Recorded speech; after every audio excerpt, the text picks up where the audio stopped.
Hi, congratulations on your new RV. We're really excited for you. Please make sure before you're signing that you bring the following items with you.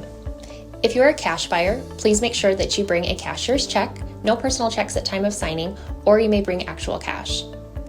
If you're a finance customer, please make sure that you bring proof of insurance listing your specific lien holder. If you need that information, please call us ahead of time. Also, make sure that you bring all valid driver's license of all persons that will be listed on the title. If you have a trade that you're trading in with us, please make sure that you bring your 10-day payoff as well as your title and all persons who will be listed on the title of that trade. Arrive 30 minutes early before your appointment time so we can properly inspect your unit, and also make sure that you have the fridge on and running prior to arrival. If you have any questions, please feel free to give us a call at 810-686-0710. Thanks so much. Have a great day. Hello, this is Mike with TradeWinds RV Center, here to congratulate you on the purchase of your Jayco Bungalow 40 Loft. You guys picked a beautiful destination model. I'm here to walk you through the unit, show you how to use some things on it. Enjoy most of your camping season. Let's start by arriving at the campsite. First thing you want to do is unhook, of course.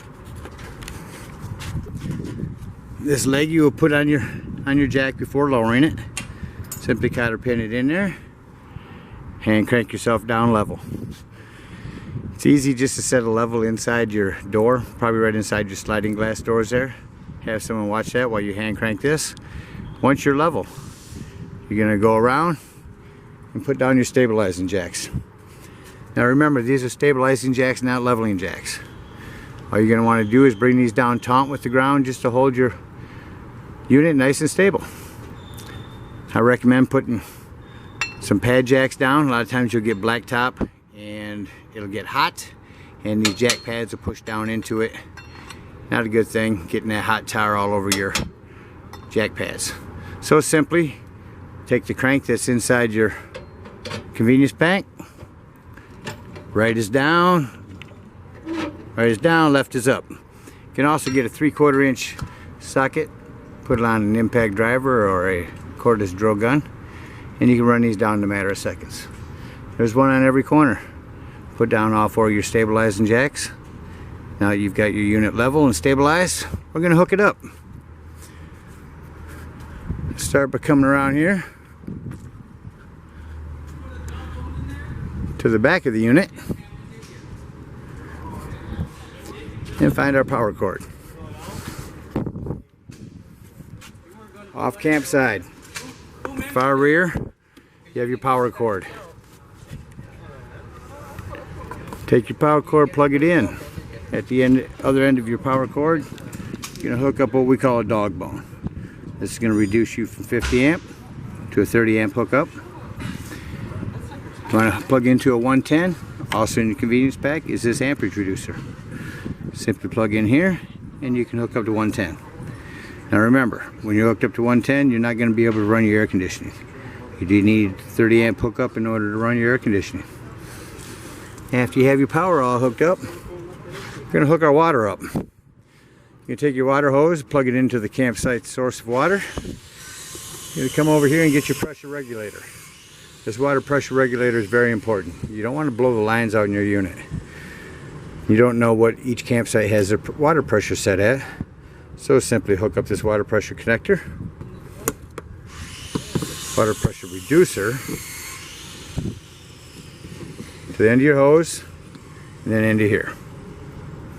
Turn on your water. Once you've turned on your water, you're going to go find your hot water heater. If you look straight up to your right, will be your hot water heater. In this hot water heater is a pressure release valve. So we can lift up on this until you hear the air releasing. Once the air is released, some water will come out. Once water comes out, you know you're full. Because at that point, you can light your hot water heater. Now, if you arrive at a campsite and they do not have a full water hookup, come over here to your potable water. Fill your potable water. Once this is full, again, Use your pressure release valve to release the air. Water's coming out, you know you're full. When you're using your potable water, you're going to want to use your water pump. Turn that on from the inside. Do not use your water pump if you're hooked up to city water. It is unnecessary. Just below that is your furnace heat release. This will get very hot. Keep children and adults away from this, as it could burn them. You have a low point drain. That's to drain all your potable water tank. Underneath your city water connection, you have your outdoor shower. You have a black tank flush above that as well. We'll discuss when we're talking about emptying the unit. Walking around the unit now, you have your big storage area.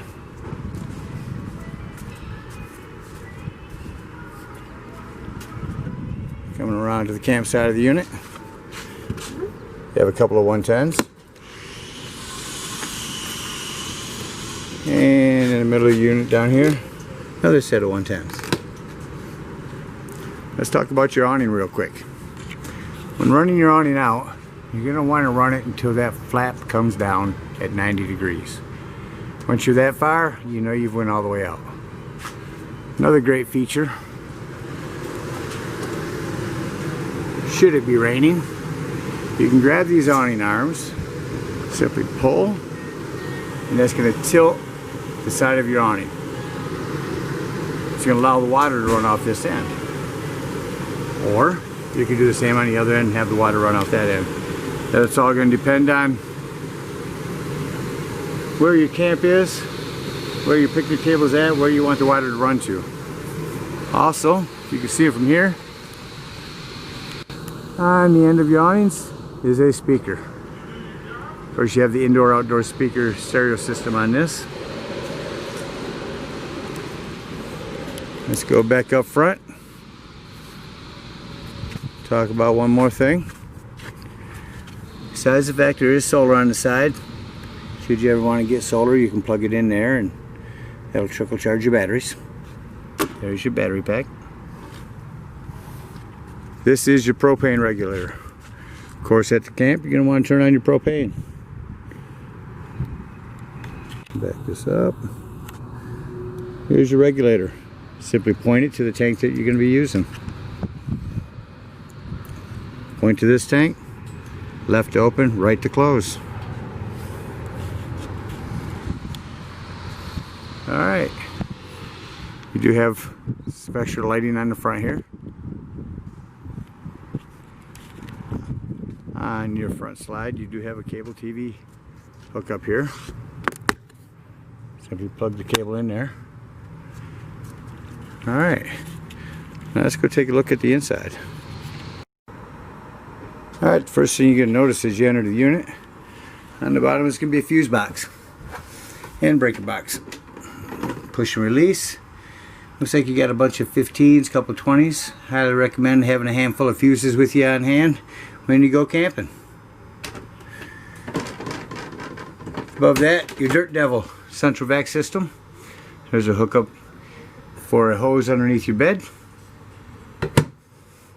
Right above that, a 110 and light. Let's talk your control panel. At the top of your control panel is to check your levels. Your battery, fresh water, black tank, gray tanks 1 and 2. Also below that is a water pump. Remember, only use this if you're using potable water. Water heater, turn this one on if you're using gas. This will light it for electricity. Of course, your slide control, your awning in and out, and your other slide. To the left of that, your Dometic thermostat. This will run heat, air, turn 55. Whisper quiet air is running nice right now. Next to that is a black switch that will turn that fan on and off down there. This is to open and close the vent in the living room. Turn your fan on and off. Going to your island, you got a couple 110s on the end. At the bottom of your island, on your campsite, is your propane carbon monoxide detector. This carbon monoxide detector is 12 volt, which means it's running off your battery at all times. If you're going to be leaving the park for the day, I suggest you unhook your battery and keep this from running your battery down. You do have a panel light on your stove. Push and turn to light. If your gas was on, that would light. And an oven light.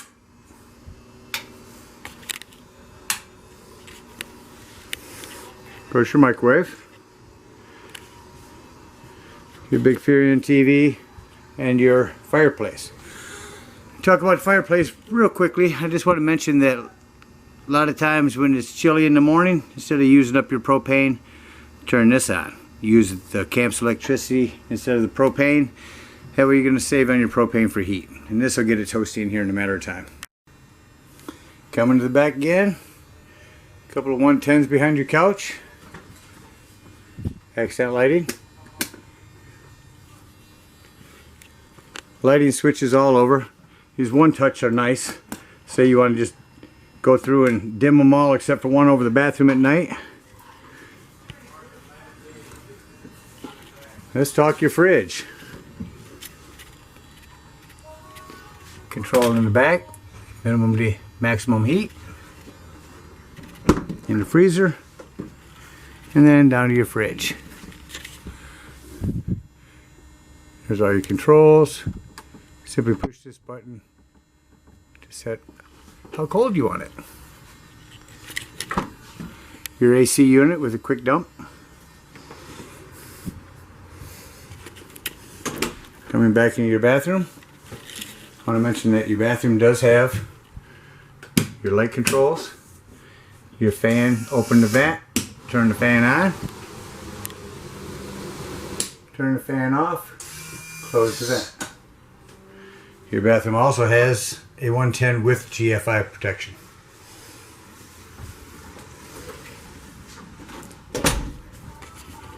Up in the loft, your light control is here for the hallway, and then individually here with one touch lighting. Coming back down now, I'm going to step into the bedroom. Thermostat. This is to run your heat, air, cool, separate thermostat from up front, your lighting, and your slide control. So we'll get another 110 on this side of the bed.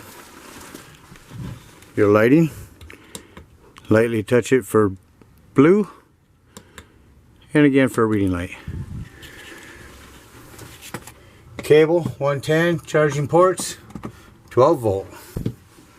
Good place to set a TV. And of course all your storage in here. Your washer dryer prep if you ever decide to put a washer and dryer in here. Alright, so we've enjoyed our camping. We're ready to leave.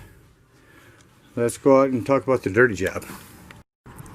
So now we're getting ready to dump our unit. Arrive at the tank flush.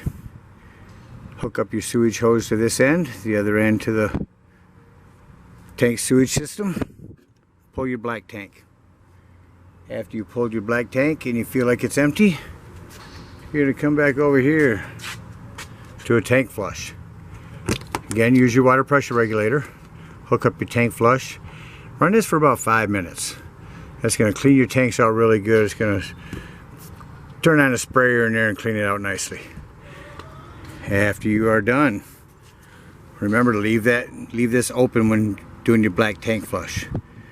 After your black tank flush, close it and then pull your gray. This gray is going to wash out your sewage hose rather nicely.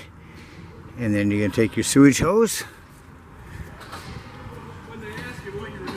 come back here, then you take your sewage hose and store it away somewhere safely where you're not smelling it. Again, congratulations on the purchase of your loft destination model. It's a beautiful Jayco model. Again, we thank you for your business.